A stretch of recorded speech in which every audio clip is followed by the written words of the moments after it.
Olá, tudo bem?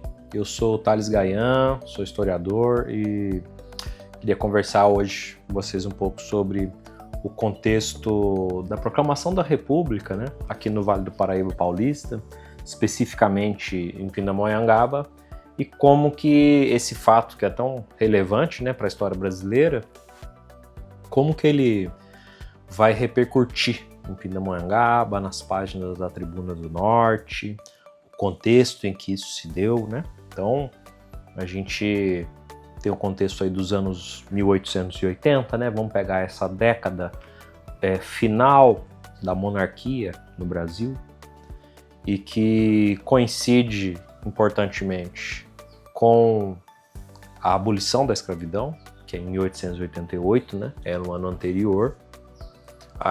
Vamos lembrar que antes da assinatura da Lei Áurea, a gente tem décadas aí de movimento abolicionista e a gente tem a aprovação de diversas legislações que vão reduzir o escopo e vão promover uma decadência muito lenta da escravatura no Brasil. Então, a lei dos sexagenários, por exemplo, a lei do ventre livre.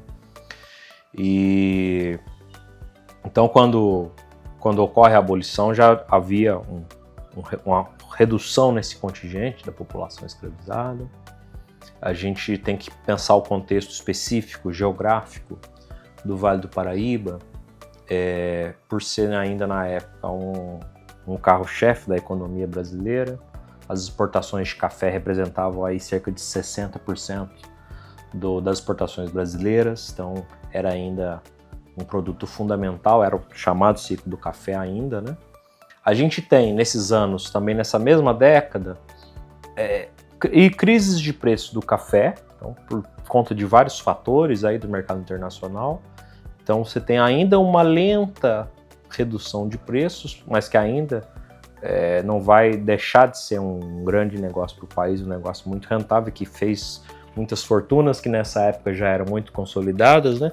Mas isso certamente vai afetar o contexto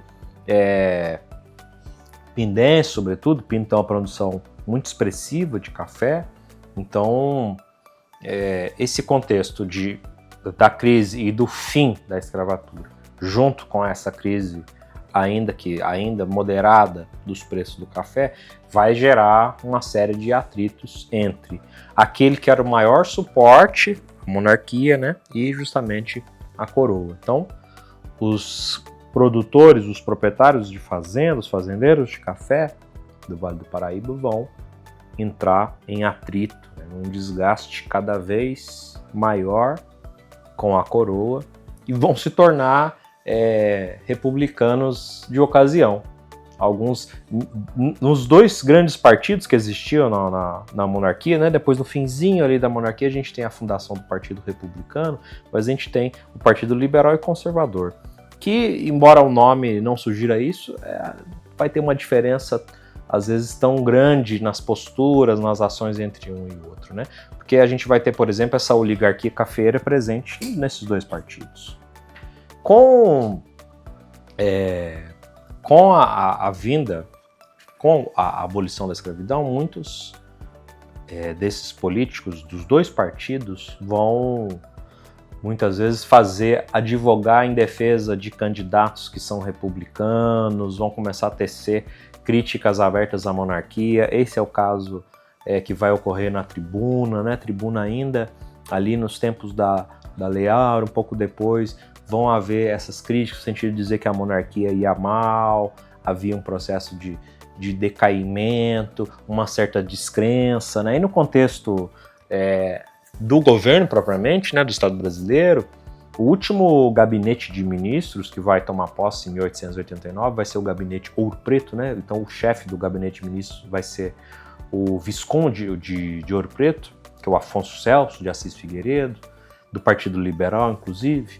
E eles, percebendo esse processo de desgaste, né, de que eu estou falando, ele vai tentar promover uma série de reformas no sentido de reformar o acesso ao voto, então democratizar um pouco mais o acesso ao voto, promover reformas políticas, promover direitos sociais, Então vai fazer uma espécie de pacote de reformas, mas mesmo isso não vai surtir tanto efeito, no sentido de amenizar esse desgaste que estava acontecendo.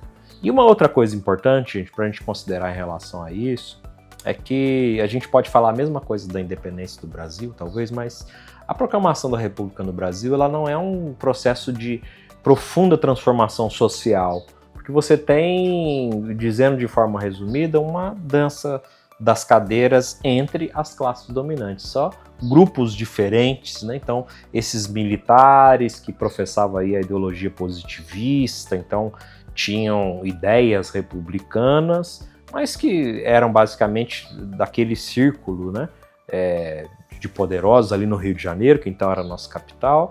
Então, o poder vai passar de uma mão para outra, mas sem profundas transformações sociais, né? Ele vai ser um golpe militar, como ele se deu, um golpe palaciano, sem grandes revoltas sociais, participação popular e tudo isso. Então, existe esse aspecto. E voltando um pouco para as páginas da Tribuna, né, uma reflexão, considerando que a gente está falando de um veículo de imprensa, eu acho que é importante falar, a gente tem a população brasileira, cerca de 13, 14 milhões de pessoas naquela altura, 85% da população é analfabeta. Então a gente tem uma quantidade muito pequena de pessoas letradas que poderia ter acesso direto às páginas de um jornal e lerem, e a lerem, claro, né? Então isso é importante quando a gente vai estudar uma fonte como a Tribuna do Norte. E claro que a gente tem hábitos de leitura nesse tempo que são importantes. A pessoa alfabetizada, letrada, havia um hábito de leitura muito comum no sentido de se abrir um jornal e se ler em voz alta para um grupo de pessoas conhecidas, um local público. A gente tem que entender um pouco esses mecanismos de transmissão e entender as pessoas que tinham acesso a isso para também compreender um pouco. Então, veio a República, ela não vem como uma grande surpresa, talvez, para quem acompanha o cenário político daquele tempo, e em Pinda chega um telegrama, né? Essa era a forma aí mais ágil, mais rápida de chegar. Então as pessoas recebiam um telegrama e quem estava ali já tinha ficado sabendo, então, provisório, porque o telegrama é um recadinho muito pequeno, né? Espera-se então o trem, esperava-se o trem trazer os próximos jornais, né? Os próximos jornais publicados na capital, publicado em São Paulo, publicado no Rio de Janeiro, para saber mais como estava aquilo acontecendo. E a edição comemorativa da Tribuna, ela vai sair dias depois, vai fazer um apanhado desses fatos no Rio de Janeiro, como é que eles se deram, né? E como que aquela notícia chegou em Pinda. Então os republicanos da cidade se juntam, pegam uma bandeira com as cores republicanas, fazem celebração e vão para a Câmara, né? Na Câmara se reconhece, celebra o novo regime, e é isso, mas sem essa grande surpresa de mudança do poder, de uma transformação social profunda. Essa ainda não viria com a República. Então, é importante relacionar que Pinda e que o Vale do Paraíba estão intimamente relacionados com esse processo. Acho que para concluir, no sentido de ser um fio a condutor ali da economia brasileira daquele tempo. Então, justamente esses oligarcas, esses fazendeiros de café, descontentes em boa parte com o fim da escravidão, que vai mudar esse regime de trabalho completamente, né? A população escravizada que vai ser liberta vai ficar abandonada à própria sorte,